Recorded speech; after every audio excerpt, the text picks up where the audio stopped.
Hello friends, তোমাদের জন্য এখন যে সামগুলো করাবো সেগুলো group D, group C, railway and WBCS most important, not too much important.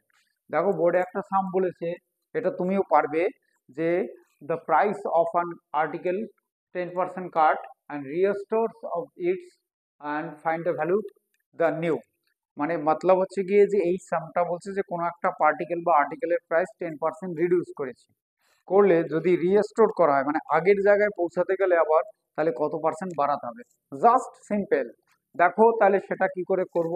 ধরো আমার সেটা ছিল 100 তার সিপি, তখন আমি 10% যদি আমি রিডিউস করে থাকি, এই 10% রিডিউস করলে তার এখন এসপি হচ্ছে গিয়ে 90। তাহলে আমি 90 থেকে আমি আবার আমাকে 100 হলেই সেই মেকআপ হয়ে যাবে।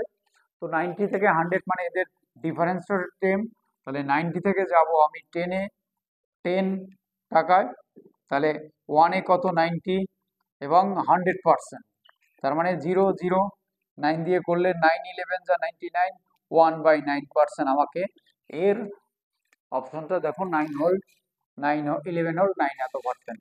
ওকে ফ্রেন্ডস, সামটা আরেকবার বলে দিচ্ছি। কোনো একটা পার্টিকেলসের তোমার ভ্যালুটাকে আমি 10% রিডিউস করেছি, করার পরে আমি আবার রিস্টোর করে সেই নিউ পজিশনে যেতে চাই, তাহলে আমার কত পার্সেন্ট বাড়াতে হবে। তাহলে আমার 100 ছিল, সেখানে 10% রিডিউস করার ফলে সেটাকে আমাকে 90 হয়ে গেছে। 90 থেকে যদি আমি 100-এ যাই, 10 বাড়াতে হবে। 90-তে 10 আর একে কত, 100-এ কত, অর্থাৎ টু ইজি। ওকে, দেখো আমার ভিডিওটা তোমাদের কেমন লাগলো। অবশ্যই অবশ্যই চ্যানেলটা সাবস্ক্রাইব করবে এবং আমার কমেন্ট বক্সে এসে কমেন্ট করবে।